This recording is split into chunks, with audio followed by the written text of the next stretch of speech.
बड़ा खुलासा, मनीष सिसोदिया के बेटे कनाडा में करते हैं पढ़ाई। मनीष सिसोदिया ने बेटे की पढ़ाई के लिए 1.5 करोड़ का एजुकेशन लोन लिया है। सिसोदिया ने शिक्षा मंत्री रहते दिल्ली में वर्ल्ड क्लास स्कूल और कॉलेज बनाया है। सिसोदिया ने यहां तक कहा था कि विदेशों से बच्चे अब दिल्ली में पढ़ाई करने आते हैं और एक्सपर्ट हमारे काम को समझने आते हैं। दिल्ली उप मुख्यमंत्री रहे मनीष सिसोदिया की चल संपत्ति में बीते 5 वर्षों में 7 गुना की बढ़ोतरी हुई है। उनकी सालाना कमाई में भी लगभग 7 गुना की बढ़ोतरी हुई है। उनकी पत्नी के पास भी प्रॉपर्टी बढ़ गई है। यह सब जानकारी उनके चुनावी हल्फनामे से बाहर आई है। सिसोदिया आम आदमी पार्टी के जंगपुरा विधानसभा सीट से आपके उम्मीदवार है। आपने इस बार उनकी सीट बदल दी है। उन्होंने जंगपुरा सीट से गुरुवार 16 जनवरी 2025 को नामांकन दर्ज किया था। इसी में उन्होंने अपना हल्फनामा दिया, जिसके भीतर उनकी प्रॉपर्टी की जानकारी सामने आई है। मनीष सिसोदिया ने बताया कि उनके पास 34,43,000 रुपए की चल संपत्ति है। उन्होंने बताया कि उनके पास 4 बैंक खाते और फिक्स्ड डिपॉजिट है।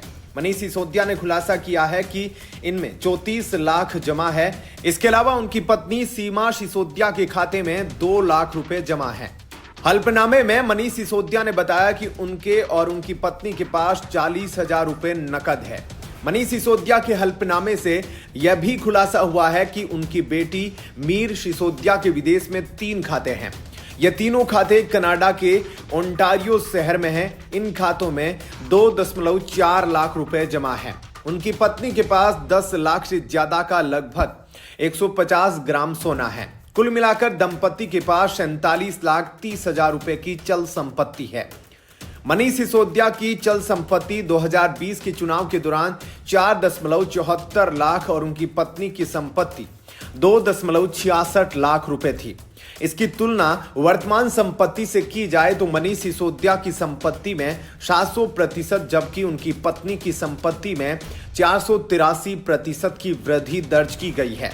दोनों ने अपनी अचल संपत्ति की भी हल्फनामे में जानकारी दी है। मनीष सिसोदिया और उनकी पत्नी के पास 93 लाख के 2 फ्लैट है। एक फ्लैट दिल्ली तो वहीं दूसरा गाजियाबाद में है। एक की कीमत 23 लाख रुपए और दूसरे की 70 लाख रुपए है। उन्होंने इस हल्फनामे में अपने मुकदमों और कमाई के बारे में भी बताया है। उनके मुकदमे शराब घोटाले से जुड़े हैं, वहीं सालाना कमाई में भी अच्छी खासी बढ़त हुई है। हल्फनामे के अनुसार 2021-22 में उन्होंने अपने ITR में बताया है कि उनकी कमाई 1.59 लाख थी। वह 2023-24 में बढ़कर 11.59 लाख हो गई। उनकी पत्नी ने भी 78,000 सालाना कमाई का खुलासा किया है। क्या कहना है आपका इस खबर पर? कमेंट सेक्शन में अपनी राय जरूर बताएं। वीडियो को लाइक, शेयर और आगे की अपडेट से जुड़े रहने के लिए लाइव टीवी न्यूज को सब्सक्राइब कर ले। धन्यवाद।